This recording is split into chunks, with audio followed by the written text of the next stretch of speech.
Good morning, students. In previous classes, we have studied the chemical properties of alkane. Last reaction was isomerization and aromatization. When alkanes are heated in the presence of anhydrous aluminum chloride and hydrogen chloride at 573 Kelvin, they undergo isomerization and forms different compound. For example, when normal butane is heated in the presence of anhydrous aluminum chloride and HCl at 573 Kelvin, then isobutane is formed और उस case में isobutane मिलता है। यहाँ पर writing mistake है जी, ठीक है, इसको बोला था मैं उस बार भी कि सुधार दूंगा, लेकिन नहीं है, ये isobutane है ना। इसके बाद मैं आपको बताया था लास्ट रिएक्शन एरोमेटाइजेशन। जैसे किसी का कोई कंपाउंड है, नॉर्मल हेक्सेन ले लीजिए और नॉर्मल हेक्सेन को आप एरोमेटाइजेशन करा दीजिए। एरोमेटाइजेशन क्या होगा, तो when alkanes are heated at 773 Kelvin and 10 to 20 atmospheric pressure, then first in the presence of alumina, ठीक है, एलुमिना के प्रेजेंस में Al2O3 के प्रेजेंस में हिट करते हैं तो ये नॉर्मल हेक्सेन जो होता है पहले साइक्लोहेक्सेन में बदल जाता है। किस में बदल जाता है? साइक्लोहेक्सेन में आपको बदल जाएगा ये। और साइक्लोहेक्सेन जो होगा फाइनली आपको डिहाइड्रोजिनेशन होता है, जिसके वजह से यह बेंजीन में बदल जाएगा, तो फाइनली बेंजीन मिल जाता है। तो आपका एक होमवर्क यहीं पर मैं देता हूं, अगर 6 कार्बन था तो बेंजीन मिल गया, ठीक है, अगर 7 कार्बन होगा तो क्या मिलेगा? क्या आप कोई बता सकते हैं आप लोगों में से कि अगर हम लोग 7 कार्बन यानी कि नॉर्मल हेप्टेन ले लिए तो प्रोडक्ट क्या बनेगा? कोई एनीवन बताइए। अगर हम लोग हेप्टेन ले लिए तो हेप्टेन लेने के बाद हम लोगों का प्रोडक्ट क्या होगा? कोई बता सकते हैं तो बोलिए। चलिए तब इसको मैं डिस्कस कर ही देता हूँ, ठीक है। देखो, अगर हम लोग जैसे यही ना था, पहले तो एक बार फिर से हेक्सेन देख लो तुम। नॉर्मल हेक्सेन मैं ले रहा हूँ, ठीक है, ये तुम्हारा H हो गया, ठीक है, ये हो गया तुम्हारा CH2, ये हो गया तुम्हारा CH2, ठीक है, ये हो गया तुम्हारा CH2, ये हो गया तुम्हारा CH2, ये हो गया तुम्हारा CH2। अब जा करके 6 कार्बन हो गया होगा, 1 2 3 4 5 6 ना, और एक H मिल गया। देखो तो इस कंपाउंड का नाम क्या है? इस कंपाउंड का नाम बताइए।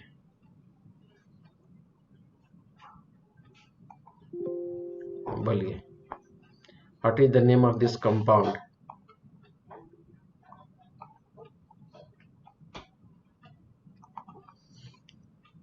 नॉर्मल हेक्सेन, ये हेक्सेन है, सिंपल, कोई रिंग नहीं है इसमें, ठीक है, ये हेक्सेन है, इसीलिए घबराइए नहीं, हेक्सेन है।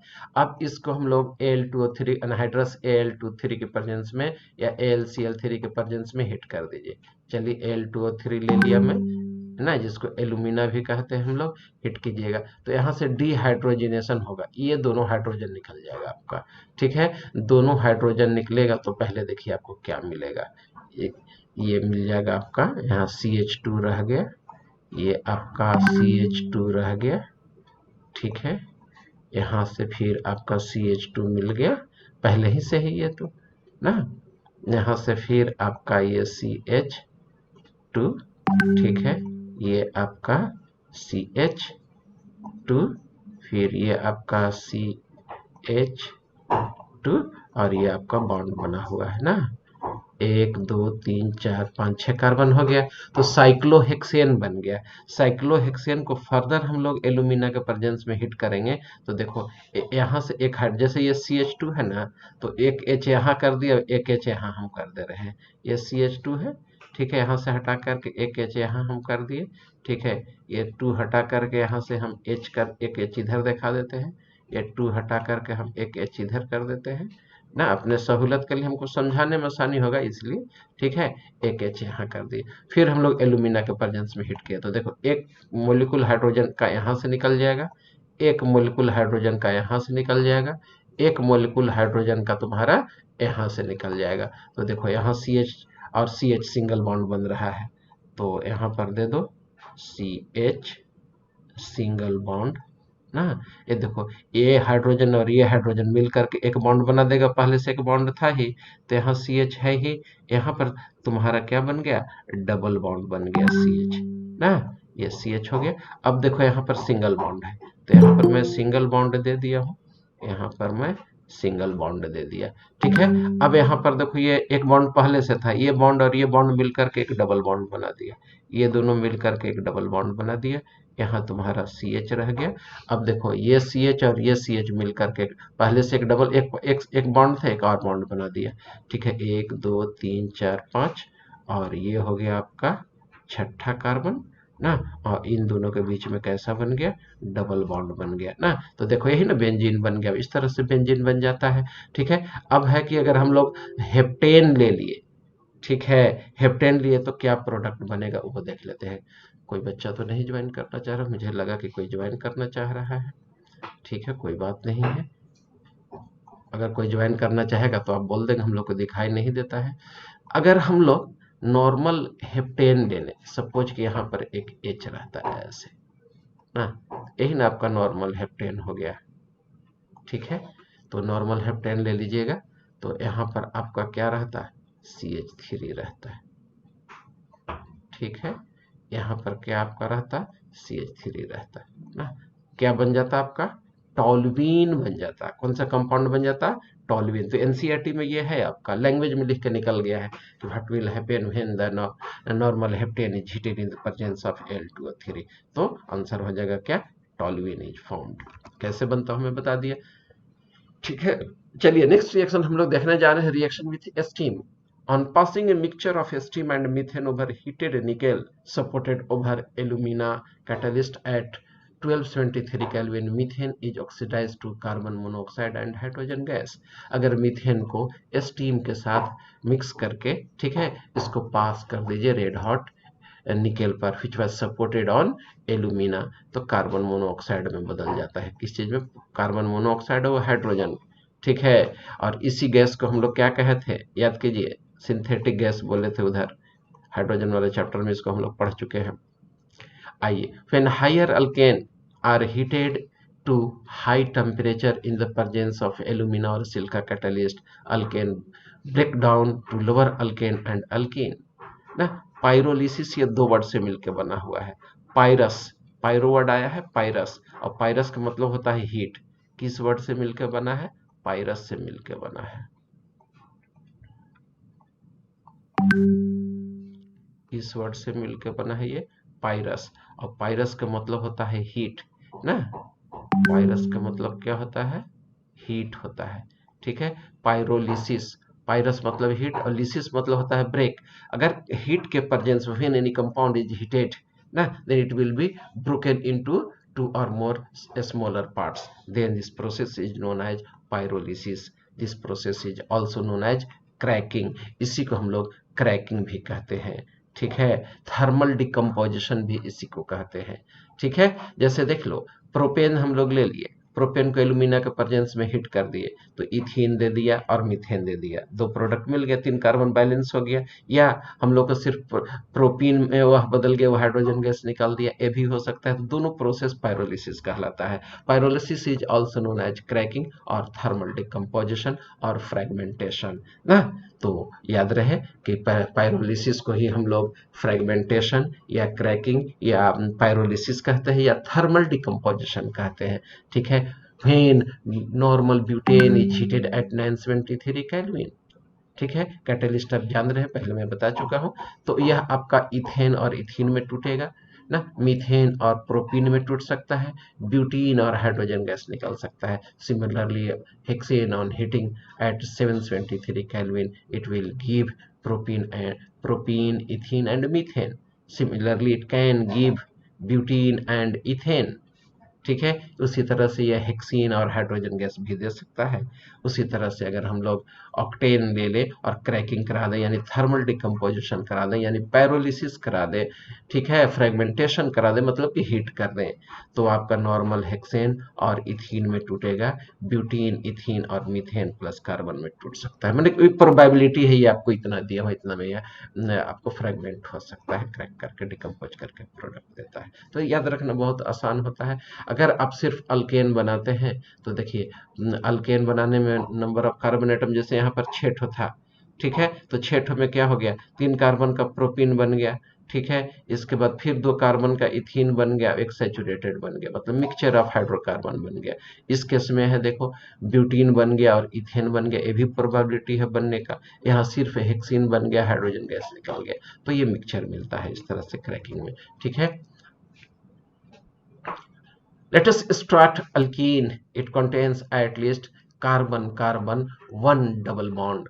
किसी भी अल्कीन में कम से कम हम लोगों का कार्बन वन डबल बॉन्ड होता है, जैसे ब्यूटीन, टू ब्यूटीन ना, टू मिथाइल प्रोपीन, ये सब हम लोगों का अल्कीन के केस में आ जाएगा, अल्कीन आ जाता होता है।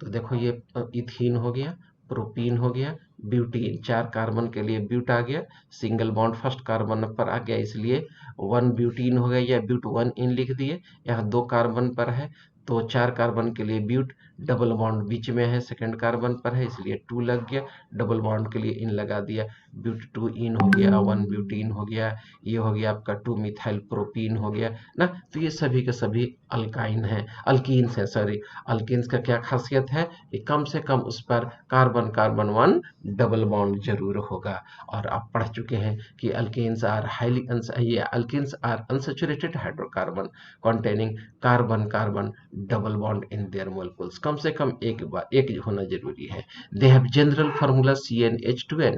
The simplest member of alkene family is ethene ना, and ethene are that means alkenes are also called olefins. Greek word olefiant होता है, जिसका मीनिंग होता है oil forming. Actually larger member of this series like ethylene, propylene etc reacts with chlorine to form oily product. That is why alkenes are also known as olefins ना। तो याद रखेंगे हम लोग अल्केन को पैराफिन्स बोले थे, क्यों बोले थे, पैरम का मतलब होता है लेस रिएक्टिव होते हैं, इसलिए पैराफिन कहलाए थे, ठीक है। और दूसरा हो गया आपका कौन सा, ओलिफिन्स, ये अल्कीन को बोल दिए, क्यों बोल दिए, क्योंकि ओलिफिन का मतलब ओलियम वर्ड से आया है, जिसका मतलब होता है ऑयल फार्मिंग, ठीक है। और अल्कीन और treating with the hydrogen they gives oily product, that is why alkenes are known as olefins. आइए अब हम लोग पढ़ने जा रहे हैं स्ट्रक्चर ऑफ डबल बॉन्ड। तो जैसा कि आप जानते हैं कि कार्बन वन डबल बॉन्ड होता है। ईच कार्बन जो होता है ओलिफिन का sp2 हाइब्रिडाइज्ड होता है। कैसा होता है हाइब्रिडाइज्ड, sp2 हाइब्रिडाइज्ड होता है, जिसमें s का एक ऑर्बिटल, p का 2 ऑर्बिटल आपस में इंटरमिक्स करके 3 नए ऑर्बिटल देते हैं, और ये क्या कहलाते हैं, sp2 हाइब्रिडाइज्ड ऑर्बिटल कहलाते हैं। एक अनहाइब्रिड ऑर्बिटल होता है जो कि पाई बॉन्ड का फॉर्मेशन करता है। तो ये हाइब्रिडाइजेशन में मैं पढ़ा चुका हूँ। Carbon double bond in alkene consist of 1 strong sigma bond ना, mould due to head on overlapping of sp2 hybridised orbitals and 1 weak pi bond ना, ठीक है, ऑब्टेन्ड बाय लेटरल और sidewise overlapping of unhybrid 2pz orbital, ठीक है। The double bond is shorter bond in length, ठीक है। और इसका बॉन्ड लेंथ जो होता है, सिंगल बॉन्ड का देखो बॉन्ड लेंथ होता है 1.54 एंगस्ट्रॉम, और जबकि double bond carbon double bond का होता है 1.34 एंगस्ट्रॉम। एंगस्ट्रॉम में बोल रहा है, लिखा हूं मैं पिकोमीटर में, लेकिन बोल रहा हूं मैं एंगस्ट्रॉम में, ताकि दोनों डाटा आपको याद हो जाए, ठीक है। बॉन्ड लेंथ आपका डबल बॉन्ड का 1.34 एंगस्ट्रॉम हो जाएगा, और कार्बन सिंगल बॉन्ड का बॉन्ड लेंथ होता है 1.54 एंगस्ट्रॉम। तो आप देख रहे हैं डाटा से कि डबल बॉन्ड इज शॉर्टर होता है, ठीक है, और शॉर्टर होगा तो स्ट्रॉन्गर हो जाएगा। कंपैरेटिवली स्ट्रांग बॉन्ड होगा सिंगल बॉन्ड के रिस्पेक्ट में। जहां पर डबल बॉन्ड हो, कहीं कहीं पर सिंगल हो, तो सिंगल वाला के तोड़ने में एनर्जी कम लगेगा, जबकि डबल वाला में पहले एक सिंगल टूटेगा तब जाकर डबल टूटेगा, दो बॉन्ड तोड़ने में एनर्जी ज्यादा लगेगा। Alkenes are easily attacked by reagent और compound which are in search of electron, electrophilic reagent, because they behave just as a source of loosely held mobile electron. As you know, in the case of the alkene, there is a carbon-carbon double bond in which one bond is sigma bond, another bond is pi bond, and pi bonds are loosely bonded, and these are formed by anhybrid orbital, and their electrons are more exposed to atmosphere। और इसके electron जो होते हैं atmosphere में क्या होते हैं, ज्यादा से ज्यादा क्या होते हैं, एक्सपोज्ड होते हैं। ठीक है, जिसके चलते ये क्या होंगे, इलेक्ट्रॉन रिच बन जाएगा। ठीक है, इलेक्ट्रॉन रिच बन जाएगा तो कोई भी इलेक्ट्रोफाइल जो इलेक्ट्रॉन लविंग होगा, इलेक्ट्रॉन सीकर होगा, they will easily attack on the carbon atom ना। ठीक है, तो they will facilitate the attack of electrophile. Alkanes are easily attacked by the reagent और the compound which are in search of electron, that is electrophile. ठीक है, because they behave as a source of loosely held mobile electron. The presence of weaker pi bond makes alkene unstable molecule in the comparison to alkane, and thus alkene can be changed into single bond compound by combining with the electrophilic reagent। और इस तरह से इसमें addition reaction follow होता है। As I have taught you about the addition reaction, it is characteristic feature of unsaturated compound, and it leads to formation of saturated compound। electrophile attack करने के बाद pi bond को तोड़ेगा और वह saturated hydrocarbon में उसको saturated compound में बदल देगा, sigma bond में उसको बदल देता है। और एक पाई बॉन्ड टूटता है तो दो सिग्मा बॉन्ड का फॉर्मेशन होता है। ठीक है, ये एक एस ऑर्बिटल था, दूसरा 2px 2py 2pz आपका रिमेन अनहाइब्रिड रह जाता है। एंड फिर one orbital of S and to orbital of p are intermixed to form three new hybrid orbitals। these are arranged at 120 degree ना, इसीलिए इसको एंगुलर कहा जाता है। और एक ऑर्बिटल जो होता है अनहाइब्रिड रह जाता है, which takes part in the formation of pi bond। और यही आप देख रहे हैं इथीन का स्ट्रक्चर। ठीक है, तो देखो ये हाइब्रिड ऑर्बिटल कौन कौन है मैं बताता हूँ। देखो ये हाइब्रिड ऑर्बिटल था, ये हाइब्रिड ऑर्बिटल, ये हाइब्रिड ऑर्बिटल, ये हो गया तुम्हारा अनहाइब्रिड। ये ऑर्बिटल कैसा हो गया, अनहाइब्रिड हो गया ना, केमिकल बॉन्डिंग में पढ़ा चुका हूँ।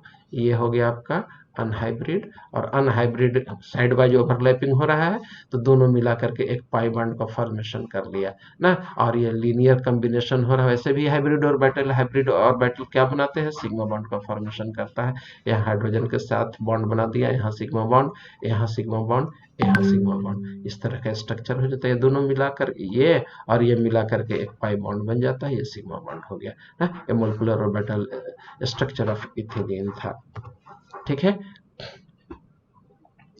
ये आप देख रहे थे किसका, तो वही है आपका इथीन ही का है फोटो।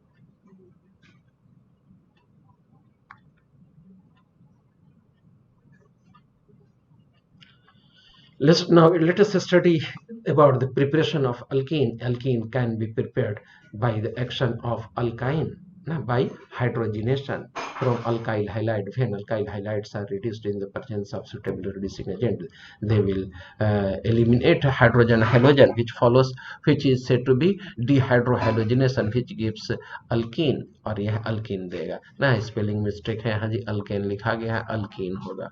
अल्कीन का प्रिपरेशन हम लोग पढ़ रहे हैं। ठीक है, और तीसरा प्रिपरेशन है फ्रॉम विसिनल डाइहाइलाइड, और चौथा है फ्रॉम अल्काइन। किससे है, तो फ्रॉम अल्काइन से है। ठीक है,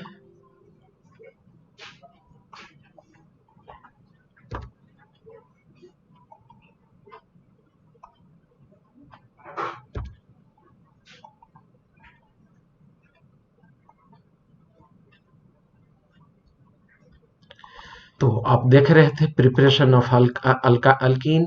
it can be prepared from alkyne, from alkyl halide and from vicinal dihalide, from alcohol. Let us study one by one हम लोग इसका स्टडी करेंगे। As you know, alkynes can undergo hydrogenation, and when it will be hydrogenated in the presence of suitable catalyst, First of all, it will be converted into alkene, and finally it will be converted into alkane, as you have studied in the preparation of the alkane. But we have to stop the reaction at the alkene level. Therefore, when the alkyne is treated with hydrogen in the presence of Lindlar's catalyst, what is Lindlar's catalyst? तो Palladium को हम लोग लेते हैं और उसको partially क्या कर जाते हैं, पॉइजन कर देते हैं। ठीक है, तो पॉइजन कैसे किया जाता है? It is deactivated with poison like sulphur compound और क्यूनोलिन। सल्फर से के कंपाउंड ले लिए या क्यूनोलिन लिए, उसको स्लाइटली पॉइजन कर देते हैं, चारकोल पर रखा हुआ होता है, जिसकी वजह से रिएक्शन जो होता है कैटलिस्ट आपका कैटलिस्ट का काम करता ही है, ये आपका अल्कीन लेवल पर रोक देता है। Alkynes can also be reduced to alkene with sodium and liquid ammonia which is known as Birch reduction. Birch reduction भी इसको हम लोग कहते हैं। ठीक है, तो अल्काइन को, यही आपका अल्काइन था, तो अल्काइन में देख लीजिए आप, एक पाई बॉन्ड टूटेगा ना, आधा जाएगा इधर और आधा जाएगा इधर ना, एक हाइड्रोजन यहाँ लग गया, एक हाइड्रोजन यहाँ लग गया, देखो 2 ब्यूटीन बन गया।